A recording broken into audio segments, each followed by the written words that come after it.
तो चलिए बहुत बहुत स्वागत है आप सबका। और ऑब्वियसली आज स्वागत के लिए ऊर्जा जो है ना वो 10 टाइम है, बिकॉज फाइनली एनडीए का रिजल्ट आ चुका है।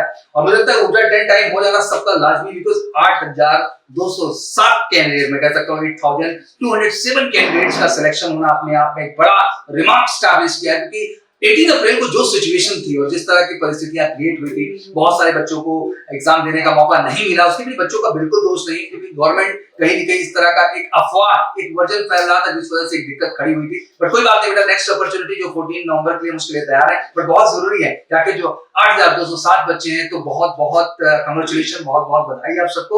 And this is the time to get ready for the next step. और हम पूरी ऊर्जा और जोश के साथ लगने वाले हैं, और इसी जोश की कड़ी में आज हमारे साथ है captain SK sir. Welcome in the show sir. And obviously the candidate have a next query, huge query, because a huge crowd in India, around 8,207 candidates. तो finally the candidate they clear the written examination sir, कहीं न कहीं उन बच्चों में बड़ा भ्रम रहता है।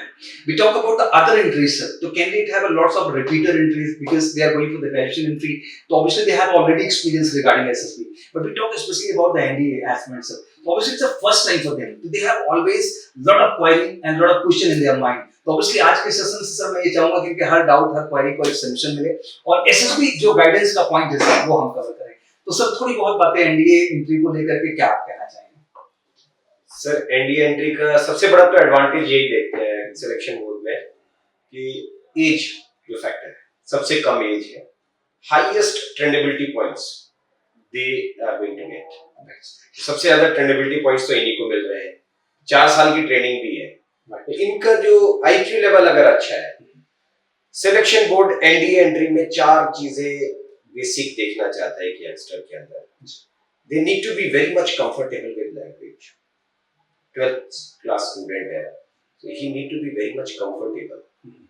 Second, his IQ level should be good enough. Right. That is general awareness level need to be of above average level. Right. And most important thing for NDA entry, I must say, it is liveliness. खुश मिजाज जिंदा दिल youngster को, that is मुस्कुरा के बात करता रहे और अच्छे ढंग से रिप्रेजेंट करे अपने आप को।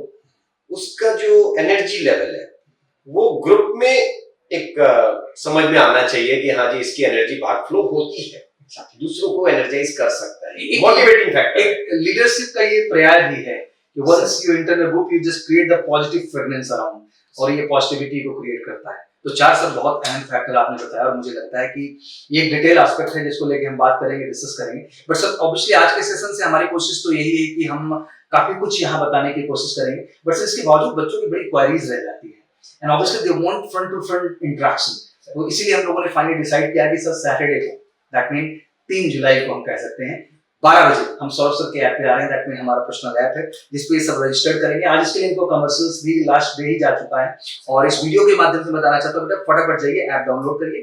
बिल्कुल 12 बजे शनिवार को हम और सर आपके सामने हैं, केवल एक उद्देश्य से कि आज हम अपनी बातें कर रहे हैं, उस दिन हम आपकी बातें सुनेंगे और उसके हिसाब से आपके हर प्रश्न का जवाब देने का कोशिश करेंगे। नाउ नेक्स्ट कॉन्सेप्ट सर कि अब अगर हम शेड्यूल की बात करें तो लाजमी सी बात है कि सर वेरी सून इनके जो है एडमिट कार्ड्स की लिंक आ जाएगी, दैट मीन एसएसबी रेट की लिंक्स आ जाएंगी। एक्सपेक्टेशन सर जहां तक हम मानते हैं अगस्त लास्ट में या सितंबर फर्स्ट वीक से इनका एसएसबी स्टार्ट हो जी। तो ऑलमोस्ट कितना ड्यूरेशन चल जाता है एसएसबी का सर?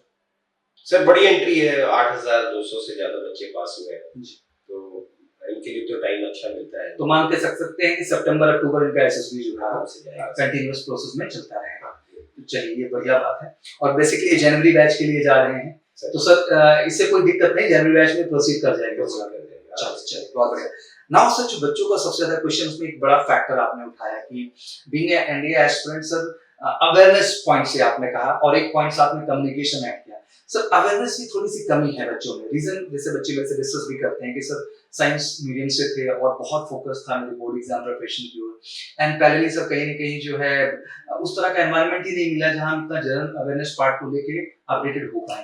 तो सर इस समय जो टाइम मिल रहा है बच्चों को, लाइक अभी हम टेक्निकली देखने की कोशिश करें तो पूरा जुलाई है सर, बच्चों के पास अगस्त है, तो ये 2 महीने से बड़े अहम हो जाते हैं, क्योंकि जैसा आपने कहा कि 2 पॉइंट हो जा रहे हैं, कम्युनिकेशन फैक्टर और एक है जनरल अवेयरनेस फैक्टर, और इनकी दोनों कमजोर है सर। तो क्या रणनीति होनी चाहिए सर बच्चों का आगामी 2 महीनों के लिए? सर कम्युनिकेशन मतलब कंफर्टेबिलिटी की बात कर रहे थे हम लोग जी। 12th क्लास स्टूडेंट अगर ग्रामीण क्षेत्र से जो बच्चे आ रहे हैं जी, ये हो सकता है कि वो बहुत फ्लुएंट ना हो बोलने में इंग्लिश, लेकिन अपनी बात समझा लें दूसरों को, ये सबसे जरूरत की चीज है जी।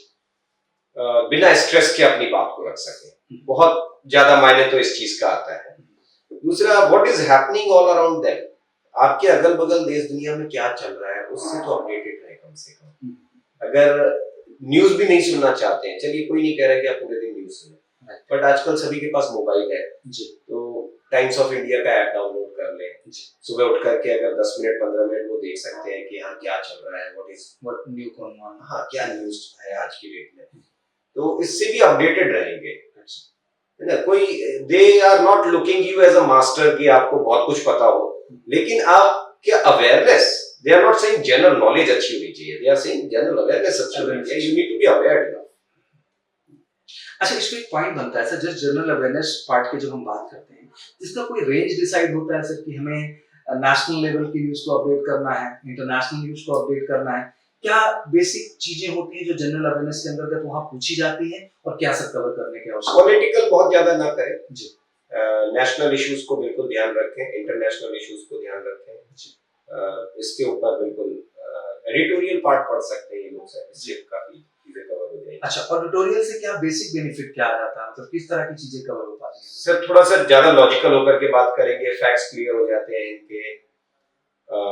अब जैसे आप मान लीजिए कि एक फ्रंटलाइन मैगजीन आती है जी, उसकी कवर स्टोरी पढ़ेंगे, जो ये सब टॉपिक ही आपको ग्रुप डिस्कशन में मिल जाते हैं, जो लेक्चरेट में भी मिल जा रहा है आराम से। एग्जैक्टली, और एग्जैक्टली उन दोनों एक्टिविटीज में आप कितना अपग्रेडेड उसी मुद्दे पे बोल रहे हैं, मुद्दा तो चेंज नहीं होता है, G20 मीट है तो है, सार्क है तो है, बट मसला यही होता है कि उन मुद्दों पे जो कि कई सालों से चले आ रहे हैं, ब्रिक्स ग्रुप है तो आप उन पे कितना अपडेटेड बोलते हैं, ये बड़ा जरूरी हो जाता है। तो इसलिए जरूरी होता है कि जितना आप लेटेस्ट अपडेट रहेंगे उतना आप अच्छा इम्पैक्ट क्रिएट कर पाएंगे during GD, lecturette and interview to हर जगह बेहतर कर पाएंगे। Right sir, now let's come to the communication part. आपने जैसे कहा कि सर इतना वेरी नहीं करता, that's very true sir, but actually जो बैकग्राउंड से आए हैं सर, स्पेशली मैं जानता हूँ बहुत सारे बच्चों को बिहार से, सर यूपी के, मध्य प्रदेश के, इवन राजस्थान हरियाणा के भी सर, इवन अदर स्टेट में कम्युनिकेशन लेवल थोड़ा ठीक है, लेकिन सर इन स्पेशली जो 6-7 राज्यों की मैं बात कर रहा हूँ सर, यहाँ बच्चों का राइटिंग स्किल्स भी सर बड़ा कमजोर है।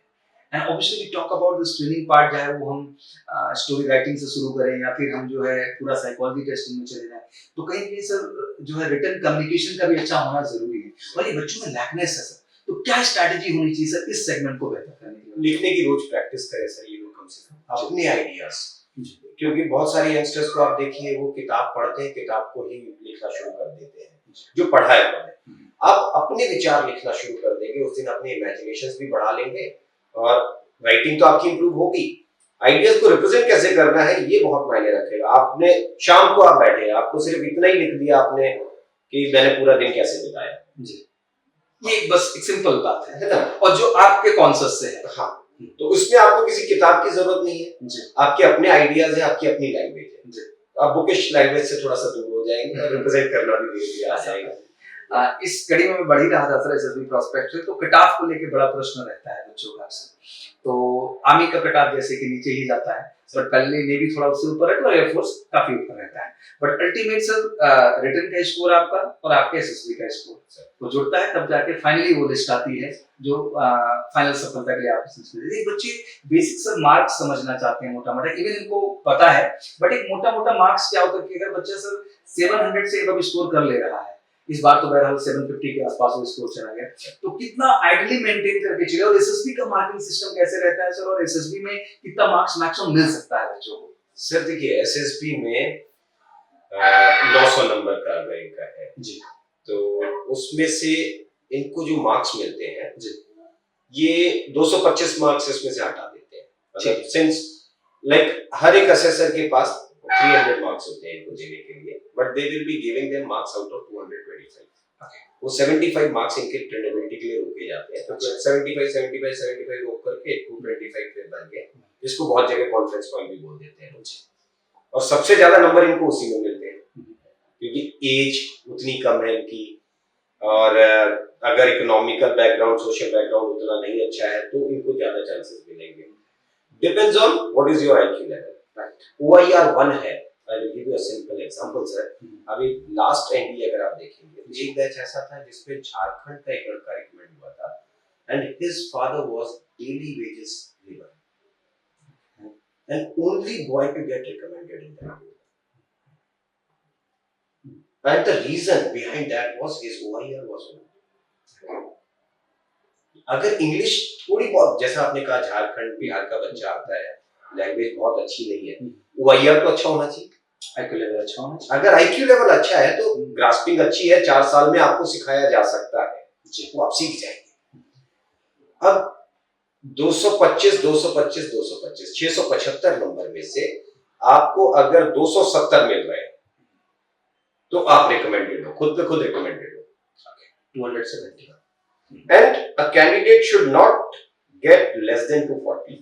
ओके 240 के नीचे आ गए तो कॉन्फ्रेंस आउट हो जाएंगे। कोई भी असेसर आपको 67 से नीचे नंबर ना दे, अब ये ध्यान रखना। अच्छा, ये भी पहले इम्पोर्टेंट है कि 67 से नीचे ना आए और 240 के ऊपर पहुंच जाए। एटलीस्ट आपको डिस्कस किया जाएगा, आप कॉन्फ्रेंस में डिस्कशन में आएंगे and the president of the board will invite other assessors to come up for discussion. अब यहाँ पर OIR 1 है मान लीजिए किसी का जी, तो assessors अपने आप 5-5 10-10 नंबर बढ़ा देते हैं, वो उनका कॉन्फिडेंस बढ़ जाता है। अगर उसका OIR पीछे रहा, OIR 3 है तो उसके नंबर बढ़ाने में पहले assessor सोचे ये कर पाएगा कि नहीं कर पाएगा। ये राइट सर, तो बहुत सर अहम और गुड बात बताई। मुझे लगता है कि मैक्सिमम सर कितना स्कोर, लाइक आइडियली आपने कहा कि 270 एक आइडियल 270 अगर होता है सर 290 के ऊपर मिलता है। अच्छा, 290 के ऊपर नहीं, 300 मैक्सिमम अगर जाता है कहीं तो हमें ये समझना है कि सर जो भी बच्चे स्कोर किए हैं, लाइक जो फर्स्ट रैंक कर रहा है इस बार इंडिया का बच्चा, वो 1024 से स्कोर किया उसने, तो लाजमी सी बात है कि सर कहीं ना कहीं उसका जो रिटन का स्कोर था वो 750 के अबव था, तभी जाकर के वो फाइनली इतना रिटन का प्लस देखिए ये 270 या 300 मार्क्स तो सिर्फ इन्होंने 675 में से पाए हैं जी, अभी उधर 225 ट्रेनेबिलिटी के बाकी है। अच्छा, वहां से भी मार्क्स अब जिसका OIR अच्छा होगा, जो इकोनॉमिकली वीकर सेक्शन से आ रहा है, जिसका एक्सपोजर ज्यादा नहीं है, उसको ज्यादा नंबर मिलेंगे। वहां अगर उसको 100 नंबर मिल जाते हैं मान लीजिए ट्रेनेबिलिटी के, तो वो डिफरेंस क्रिएट हो गया। तो एक बड़ी अच्छी बात है कि जो बच्चे हमारे ग्रामीण क्षेत्र से आ रहे हैं और जिन्होंने एग्जाम क्वालिफाई किया है, उनमें एक अलग सा भय होता है, तो मुझे लगता है फौज इस चीज का बड़ा सम्मान करती है और सर्विस सिलेक्शन बोर्ड उनको प्रायोरिटी बेसिस पे हमेशा रखता है। तो आपको अपना IQ अच्छा रखना है, OIR पार्ट अच्छा करना है, और ऑब्वियसली जब मेजर कल्सी क्लासेस का वो कैंपस का हिस्सा बनेगा तो उस सेगमेंट में हम जबरदस्त काम करते हैं कि इसका OIR कैसे भी हमें बेस्ट बनाना है। हम लोग का पहला फोकस ये होता है कि OIR 1 और 2 जी, हम किसी को भी बोलते हैं कि एटलीस्ट मतलब अगर 3 स्क्रीन इन हो भी जाता है एक बार तो कॉन्फ्रेंस आउट होने के ज्यादा चांसेस रहते हैं, तो हम उनको पहले ये बोलते हैं कि OIR 1 या 2 में रहोगे तब आगे चल करके चीजें आपके लिए ज्यादा सेफ रहती जी।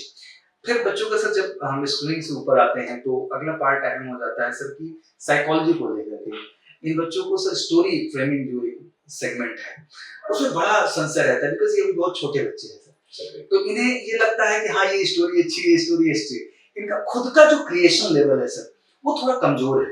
इन्होंने जो चीजें फिल्मों में देखी, जो कहानियों में सुनी या जो किसी के द्वारा इनको बताई गई, सुनाई गई, कहीं ना सर ऑटोमेटिक उनके सबकॉन्शियस माइंड में फ्रेम हो चुका है। एक्चुअल एक्सपोजर भी काफी कम है सर, क्योंकि इस लिटिल एज में हम ये कहें कि बहुत सारे सोशल इनिशिएटिव ले लिया, सोशल इन्वेंशन किसी चीज की करते, तो सब थोड़ा ऑकवर्ड भी लगता है, इस जनरेशन में कहाँ वो चीज होगी। तो सर ये बच्चे स्टोरी पे कैसे काम करें और सर कैसे स्टोरीज को और बेहतर बनाने की कोशिश करें? देखिए पिछले बैच में आपको मैंने एक डोजियर दिखाया था, हम लोग डिस्कस कर रहे थे उस डोजियर के ऊपर, और वो एनडीए के स्टूडेंट का था। 12 में से 8 स्टोरी वो थी जो विजुअल आइडियाज थे, क्योंकि ये कैरिड आइडियाज के साथ चलते हैं, राइट? जैसा आपने कहा कि फिल्मों में देख लिया, जो कुछ कर लिया, कैरिड आइडिया, डॉक्टर बड़ा बना दिया है, नासा में पहुंचा दिया, और अच्छा उसके पीछे लॉजिक होती है जी। स्टोरी को आप जितना विजुअल आइडिया ना लिखें, your story need to be creative, ये होना चाहिए। 12th क्लास के स्टूडेंट के साथ क्रिएटिविटी की एक्सपेक्टेशन तो होगी जी, but it should be logical enough. हाँ, अब ऐसा रियलिस्टिक हो। एग्जैक्टली, अब इन्वेंशन का मतलब आपने नासा जिंदगी में देखा नहीं, हाँ, उसके प्रारूप को आप समझते नहीं, और वहां के हीरो को बना के आप प्रेजेंटेशन दे रहे हैं, तो थोड़ा सा अजीब लगता है, फिक्टिशियस टाइप का लगने लगता है। It's to be sir visual based होंगी चीजें, आई अंडरस्टैंड सर, बट आपने जैसा एक पॉइंट कहा कि लॉजिकल होना और वो प्रैक्टिकल होना भी जरूरी है, अदरवाइज 12th एंट्री के साथ एडवांटेज क्या है? Even if their story is simple idea but it is logical, they will be getting value for that. अब 12th क्लास का स्टूडेंट ज्यादा क्रिएटिविटी करने के चक्कर में लॉजिकल रह नहीं जाता, वो illogical and creative which becomes ultimately a wishful idea. Sir इस पे तो मैं एक पॉइंट करना चाहूंगा। अभी हाल फिलहाल में मैंने जब 2-3 बच्चों को एनडीए का इंटरव्यू लिया, प्रियांशु को लिया था, अनमोल का लिया था, एंड सर एक बच्चा था जो है श्रेयांश नाम था। अभी हाल फिलहाल में एक बच्चे का मैंने लिया, मैं नाम में सो रहा हूँ, इसको मैं लिंक जरूर इस डिस्क्रिप्शन में डालूंगा। उन बच्चों का प्लीज आप इंटरव्यू जरूर देखिएगा सर।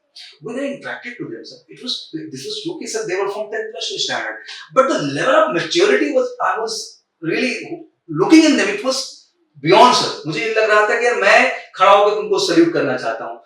तुम्हारे एज में इतना मैच्योर मैं नहीं था जितना तुम मुझे मैच्योर दिखाई दे रहे हो सर। तो ये एक बड़ी चीज है सर कि जो बच्चे अभी तक मुझे रिकमेंडेड मिलते हैं, जिनके इंटरव्यूज मैंने किए सर, लकीली वो ऐसा कमाल के थे। इवन अभी आपने उस दिन इंटरेक्ट किया जो है, बच्चे का नाम जो है मैं मिस हो रहा हूँ हल्का सा, ऋतिक से मैंने इंटरेक्शन किया सर उसे। Sir what a sense of maturity in the candidate. तो सर ये भी एक सच है कि कहीं ना कहीं वो सेंस ऑफ मैच्योरिटी इनको बनानी भी होगी। ये बिल्कुल चाइल्डिश नहीं हो सकते हैं, इन्हें हर चीज का सेंस होना चाहिए। जो कर रहे हैं, जैसा भी रिएक्ट कर रहे हैं, स्टोरी के माध्यम से, सेंटेंस फ्रेमिंग के माध्यम से, सिचुएशन रिएक्शन के माध्यम से, एचडी के माध्यम से, वो सब कुछ इनके कॉन्शियस से होना चाहिए। ऐसा नहीं होना चाहिए कि आप जो है केवल एक फिक्टिशियस कैरेक्टर में और दूसरों को सुन के समझ के कर रहे हैं रिएक्शन, तो साइकोलॉजी में आप एक इंपैक्ट नहीं क्रिएट कर पाएंगे। कैरिड आइडियाज के साथ जाते हैं सर, कैरिड आइडियाज ना करें, अपने आइडियाज रखें। Let it be a simple story, कोई फर्क नहीं पड़ता है, मगर आप लॉजिकल रहिए उसके साथ। तो ये हम एक्सपेक्टेशन कर सकते हैं सर कि ड्यूरिंग ट्रेनिंग वो कैंपस का हिस्सा बने सारे हमारे के क्वालिफाइड स्टूडेंट्स, और ऑनलाइन पे भी वो करना चाहे, नॉट इशू। तो ये उनको गाइडेंस मिलेगा सर इस लेवल पे कि इनकी स्टोरी सब कुछ बिल्कुल उस तरह से फ्रेम कर दी जाएगी। बिल्कुल मिलता है। नहीं सर, ये बड़ा जरूरी है और मुझे लगता है जी। और एक अच्छा नंबर ऑफ सिलेक्शंस है सर, नंबर ऑफ सीट्स अच्छी हैं। अगर बच्चा थोड़ा सा कॉन्शियस एफर्ट कर ले तो सफलता पाना मुझे लगता है कई हद तक आसान है इसमें। सर देखिए, इतना ज्यादा ये ओवर प्लान या ओवर मैनिपुलेटेड हो जाते हैं कभी कभी। आपका पीआईक्यू फॉर्म कुछ और बोल रहा है और आपकी स्टोरीज कुछ और बोल रही है। A young boy who is coming from a farmer's family, right? He starts writing story about tracking and all, उसकी बड़ी कुछ विचारों की स्टोरी लिखना शुरू कर देते हैं, जो उससे उसका कोई लेना देना नहीं है। एग्जैक्टली सर, आजकल डिजिटल का जमाना हो गया, तो यूट्यूब पे बड़े सारे ब्लॉगर्स हैं, ये बच्चे उनको फॉलो करते हैं, देखते हैं, तो कहीं ना कहीं इनकी भी लाइफ का सपना होता है काश हमें भी ऐसा करने को मिलता है। तो उनसे भी इतना इंस्पायर हो जाते हैं कि उस कैरेक्टर में अपने को इन्वॉल्व कर देते हैं और उनके लिए हीरो बन जाते हैं सर। उन्हीं की कहानियों को क्या कर देते हैं अपनी कहानियों में, वैसे का वैसा लिख देते हैं। सर आइडिया लेना भी बुरी बात नहीं है, आप इंस्पायर होते हैं, आइडियाज हैं, ठीक है, अच्छी बात है, आप इंस्पायर होइए, लेकिन आपका इन्वॉल्वमेंट, खुद का इन्वॉल्वमेंट बहुत जरूरी है। आप किसी का भी आइडिया कैरी करके जाएंगे, बहुत अच्छा आइडिया होगा तो भी आप बोर्ड में रिकमेंड नहीं होने वाले, because they are trying to find you in you. Yes, definitely sir. Board आपका अपना इन्वॉल्वमेंट देखना चाहते हैं, how deep you are involved into that, उसी से फर्क क्रिएट होने वाला है। जी। ऑब्वियसली जीटीओ को लेके मैं बहुत चिंतित नहीं हूं उनके लिए, बिकॉज जो इनका पर्सनालिटी ट्रेट्स है बहुत एनर्जेटिक है, बहुत पॉजिटिव एटीट्यूड है, बट इन सब के बावजूद सर ओवर एक्साइटमेंट में कहते हैं कभी कोई चीजें गड़बड़ हो जाती है जी। वो इंडोर टास्क के अंदर भी हो सकता है और आउटडोर के अंदर भी हो सकता है। तो सर इंडोर टास्क जो है उनमें किस तरह का ख्याल नहीं करना है और आउटडोर में कैसे खुद को बेहतर करना है? एनडीए की सबसे बड़ी प्रॉब्लम है सर, क्योंकि पहली अपॉर्चुनिटी होती है, इतने लोग रिटर्न में बैठे और इतने कम लोग रिटर्न पास करके आते हैं, उनको लगता है अब तो सब कुछ हो गया। और जो बड़ी प्रॉब्लम एनडीए के अंदर देखी जाती है that is their team spirit. ये कह सकते हैं कि ओवर क्यूरियोसिटी, बहुत जल्दी कुछ पाने की कोशिश करते हैं ये लोग, इसकी वजह से वो जो संयम है वो खो देते हैं, टीम स्पिरिट है ही नहीं इनके अंदर। हर आदमी अपने आप में लीडर बन रहा होता है, जबकि ये भूल जाता है कि लीडर अकेला नहीं होता, लीडर टीम का होता है। सर बेसिक टास्क से जब कंफर्मेटरी में देखते हैं, सबसे कम रेशियो जो देखने को मिलता है वो एनडीए का होता है जी, कि आप पहले वाले 4 टास्क अगर ठीक नहीं कर रहे हैं, दैट मीन आपका ग्रुप डिस्कशन हो गया, ग्रुप प्लानिंग एक्सरसाइज हो गया, प्रोग्रेसिव ग्रुप टास्क हो गया और आपका ग्रुप ऑब्स्टिकल रेस हो गया, सारे ग्रुप टास्क जो बेसिक के लीडरलेस टास्क जितने हैं जी, उसमें बच्चे अपने बारे में ज्यादा सोचते हैं, आप टीम के बारे में नहीं सोचते हो। आप टीम के बारे में पहले सोचो, अपने बारे में बाद में, वो आपको अपने आप फायदा मिलेगा, आप अपने आप कंसिडरेबल हो जाओगे। आप काम करने की इच्छा करो, आप दिखावा मत करो। और बहुत सारे लोग तो सिर्फ बोलते ही इसलिए हैं क्योंकि कोई सुन ले, मतलब नोटिस सुन ले, खास करके उनका इंटरेस्ट यही रहता है कि नोटिस हो जाओ कि मैं हूं, वो आइडिया कैसा है, प्रोग्रेसिव है कि नहीं है। नहीं सर, ये चीज क्लियर करने के लिए बड़ा जरूरी है। आप ये समझने की कोशिश करें कि सर कोई आपको एसेस करने बैठा है, इज इट कैपेबल इनफ। अब एक डॉक्टर को जाके आप इलाज ना बताएं, उसको पता है आपको क्या मर्ज है और क्या मेडिसिन है, तो he is specialist in that. वो आपके पर्सनालिटी के ट्रेट से, आपके एक्सप्रेशन से, आपके आइडिया से, आपके बॉडी लैंग्वेज से ही कैन अंडरस्टैंड कि आप में क्या पोटेंशियल है और कितने आप दमखम रखने वाले व्यक्ति हैं। सर एनडीए एंट्री के लिए मतलब बहुत सिंपल सा सजेशन ये है कि आप काम करने में इंटरेस्ट रखो, ठीक है। दिखावा अलग से पकड़ में आता है, आप सिर्फ काम करिए टीम के साथ, आप अपने आप नोटिस हो जाओगे। अगर आप अनवांटेड शो ऑफ करोगे कि मैं हूं इस ग्रुप में और मेरा सिलेक्शन बहुत जरूरी है, तो वो दिखावा हमेशा बाहर जाते जाता है, वो बिल्कुल ठीक नहीं है किसी भी एंगल से। तो you need to be natural and calm, and obviously it's a first time for you buddy, तो it's very important कि आपको रियल ग्राउंड का एक्सपोजर भी मिले, क्योंकि अभी तक आप रियल ग्राउंड से रूबरू नहीं हुए हैं।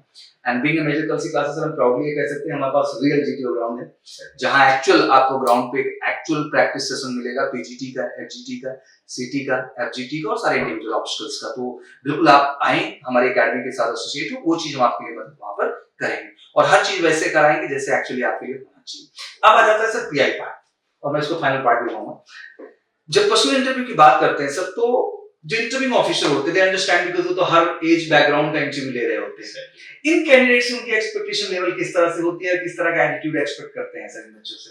सर इनके साथ बहुत मैच्योर, देखिए interviewing officers generally are very soft, exactly, और 80% कैंडिडेट्स हैं सिलेक्शन बोर्ड में कंसीडर किए जाते हैं इंटरव्यूइंग ऑफिसर के द्वारा। मतलब वो सिर्फ 20% कैंडिडेट्स होते हैं जिनको 67 से कम नंबर देंगे, 80% को वो खुद ही पास कर देते हैं कि ठीक है कोई बात कर लेते हो, अच्छी बात है, बातचीत का लहजा ठीक है, चलो आपको रिकमेंड करेंगे। फिर भी फाइनल कन्वर्जन क्यों नहीं आ रहा है?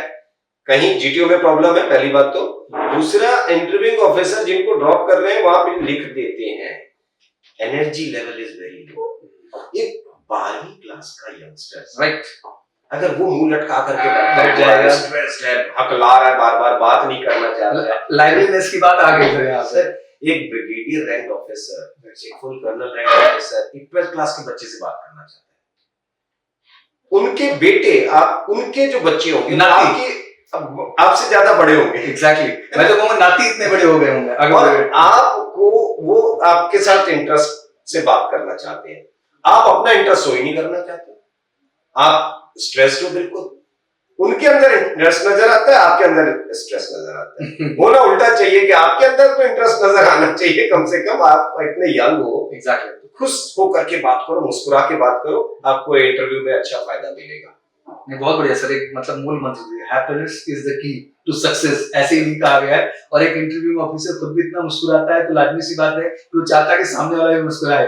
और इतना प्रेशर भी क्या करना, लाइफ में दो ही चीज होती है, या तो आदमी सफल हो गया तो उसको लोग इससे ज्यादा क्या होगा, बट अल्टीमेट आपका ये एनालिसिस होना जरूरी है कि आपने वाकई लिए अपना बेस्ट दिया कि नहीं, दैट इज मोर इम्पोर्टेंट। कड़ी में आगे बढ़े सर, तो ऑब्वियसली जो बच्चे हैं, बिल्कुल हम एक वन साइड बात कर रहे हैं, बहुत सारे क्वेश्चंस इनके बन रहे होंगे, इवन कमेंट बॉक्स में भी आके कहेंगे, बट सर ये बड़ा जरूरी होगा कि सर जब ये इंटरैक्टिव सेशन में आएंगे, दैट मीन जब हम 3 जुलाई को बैठेंगे 12 बजे शनिवार के दिन, बिल्कुल ऐप पे जाके फटाफट डाउनलोड करिए, रजिस्टर करिए, क्योंकि that was the opportunity for everyone. और सबके सब, मैं तो कहूंगा 8260 पूरे आ जाओ, पूरे देश से उठ करके सेंट्रलाइज आओ और हम बैठ करके आपके प्रश्न ले सकें, आपके हर डाउट्स बता सकें। बिल्कुल ये लाइव सेशन है, फ्री ऑफ कॉस्ट, कोई चार्जेस इसके लिए नहीं चाहिए, मैं आपको स्पष्ट कर देना चाहता हूं। तो आइए, एक बार हम मौका देना चाहते हैं कि जहां आप बैठ करके अपने प्रश्नों को पूछ सकें और किसी तरह से हम आपको योगदान दे सकें आपकी सफलता को सुनिश्चित करने को लेकर के। सर एक फाइनल क्वेश्चन मैं रखना चाहूंगा, फिर ऑब्वियसली सेशन को हम लेके आगे बढ़ जाएंगे। क्वेश्चन बनता है सर कि जैसे एनडीए में सर कितने नंबर ऑफ कैंडिडेट्स हैं और सिलेक्शन का जो परसेंटेज है सर, बड़ा हौच पौच रहता है, सिलेक्शन बोर्ड, रिजेक्शन बोर्ड, तो बच्चों को एक फोबिया अलग सा बना दिया जाता है समाज में हमारे कि कहाँ ज्यादा लोग सिलेक्ट होते हैं, कितने परसेंट सिलेक्ट होते हैं, तो सर इस फोबिया से बच्चे कैसे बाहर निकले? सर सिंपलेस्ट वे, जितनी जरूरत, एक चीज तो इनको ध्यान में रखना है, जितनी जरूरत इनको फौज की है उससे बहुत ज्यादा जरूरत फौज को इनकी है। ये आपको समझना है, मतलब इट्स अ सिलेक्शन बोर्ड। ये आप दिमाग से निकाल दीजिए कि कहीं कोई रिजेक्शन बोर्ड है या कुछ है। आप 97% जो लोग रिकमेंड नहीं हो रहे हैं वो कौन है? Less organised, stressed and a candidate having no vision. वो रट्टा मार के आए हुए और उनके पास खुद का कोई विजन नहीं है, बोल रहे हैं कि चलो भाई हमको भी शामिल कर लो, वैसे काम नहीं चलेगा। आप अपना एक इन्वॉल्वमेंट रखिए। अच्छा, बहुत जरूरत है, फौज को बहुत जरूरत है आपकी, आपके लिए तो सबसे बड़ा एडवांटेज है एनडीए को, अगर आप देखें सर, तो ये फौज की प्राइम मानी जाती है। ऑब्वियसली कमीशन कैटेगरी में जितने जनरल कैडर होंगे, राइट सर, वो 10 में से 9 तो एनडीए के थ्रू है ना। बिल्कुल सर। तो फिर आपकी सबसे ज्यादा वैल्यू और आप ही सबसे ज्यादा स्ट्रेस्ड है और आप ही सबसे ज्यादा डरे हुए हैं। तो बिल्कुल डरना नहीं है। एंड आई थिंक ये लाइव बड़ा सर बच्चों के अंदर पॉजिटिविटी लाई होगी। अब जरूरत है इस सेशन को क्लोज करने का, क्योंकि एक मौका है फ्रंट टू फ्रंट से इंटरेक्ट होने का। मुझे लगता है कि हम अपनी बातें तो बहुत करेंगे, बट मैं चाहता हूं कि आप सब बिल्कुल आए, बार-बार इनविटेशन आप सबको। मैं भी चाहता हूं सर कि ये लोग आए और हम लोग 1 to 1 डाउट्स लेंगे, तो इनके बातें बहुत क्लियर होंगी, क्योंकि हर एक व्यक्ति का अपना अपना, देखो आपकी पर्सनालिटी अलग है, आप दूसरे, we can not compare a boy coming from Bangalore and a boy coming from a rural background, right sir. तो रूरल बैकग्राउंड से आ रहे हैं, आपके डाउट्स अलग होंगे, आप शहर क्षेत्र से आ रहे हैं, आपके अलग होंगे, आप टाउन एरिया से आ रहे हैं, आपके डाउट्स अलग होंगे, जो आपका एक्सपोजर है वो भी अलग अलग रहा है। आप जब इंडिविजुअल डाउट पूछोगे तो आपको ज्यादा फायदा होगा, राइट सर। तो ये सोचो सर, बिल्कुल एक्साइटेड हैं और आप सबको इसको मिस नहीं करना है।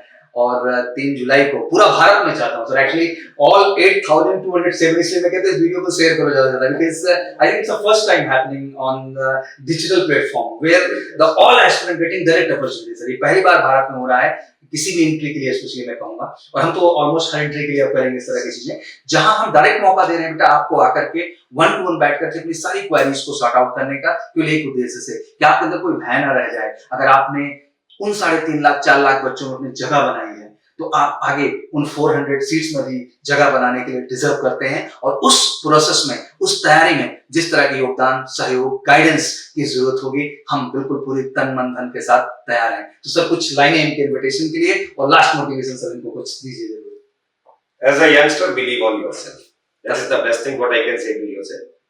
And just ready for the question sir. Question तैयार करिए, अपने ऊपर विश्वास रखो। जो यंगस्टर अपने ऊपर विश्वास नहीं करता, उस पर दुनिया में कोई विश्वास नहीं करेगा, ये बिल्कुल लिख के रखिए, ठीक है।